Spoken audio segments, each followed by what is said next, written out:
मैं अभी राजभवन से वापस आया हूं।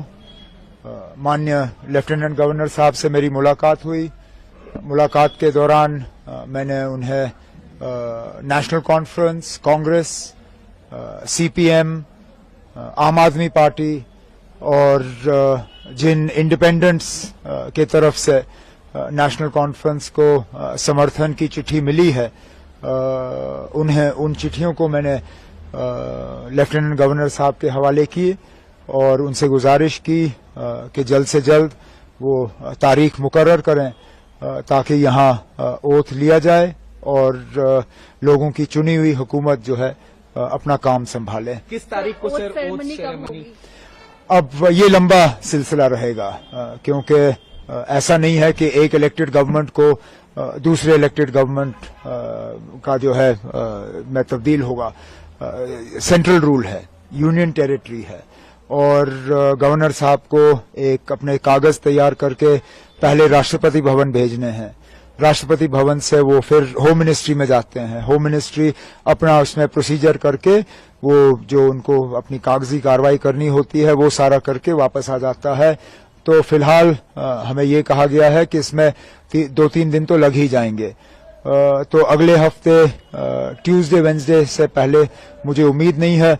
उम्मीद की जा रही है कि अगर ये सारा जल्दी हो जाता है तो वेंसडे को हम ओथ सेरेमनी यहाँ कर लेंगे। ऐसा कयास लगाया जा रहा था कि इंडिया अलायंस के तमाम बड़े नेता इस ओथ सेरेमनी में मौजूद रह सकते हैं, तो किन अब आप अभी वो आप फारूक साहब से बात करिए। इंडिया ब्लॉक के लीडर वो हैं और इन्विटेशंस अगर जाएंगे तो उनके तरफ से जाएंगे। मुझे जिनको इनवाइट करना होगा वो अपने तरफ से मैं कल बैठ के उन्हें जो है दावत दूंगा।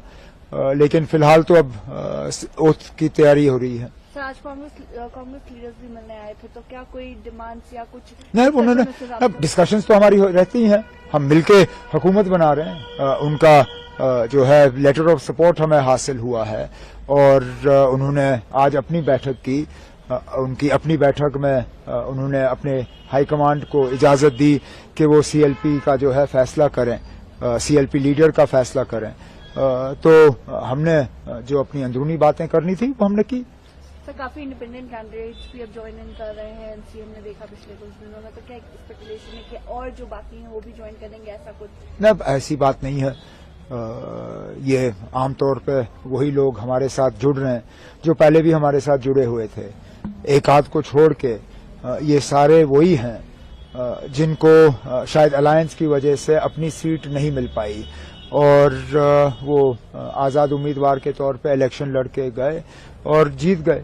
अब वो अपने नेशनल कॉन्फ्रेंस के साथ में वापस आना चाहते हैं और एक आध ऐसा है जो नेशनल कॉन्फ्रेंस में रह के हमारे साथ एक नया रिश्ता कायम करना चाहता है, जिसकी हमने सराहना की, जिसको हमने वेलकम किया और इन्हें लोगों के वोट हासिल हुए क्योंकि लोगों की उम्मीदें हैं कि उनके इलाकों में काम होंगे और मेरा फर्ज बनता है कि उनके मैं जो है हाथ पकड़ के उनके इलाकों में उनकी मदद करूं। सर, एक आखिरी सवाल।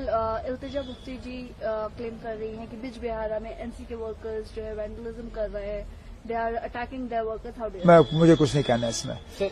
ये अब अगर किसी तरह का सबूत है तो वो पेश करें। जिनके खिलाफ इल्जाम लगे हैं वो तो उनके खिलाफ अब केस करने के लिए तैयार हैं, डेफेमेशन के। अब ये अदालत को फैसला करने दीजिए कौन सही है कौन गलत। सर, जम्मू डिवीजन के इग्नोरेंस का एक बड़ा आरोप लगा। कोई इग्नोरेंस नहीं है ना, कोई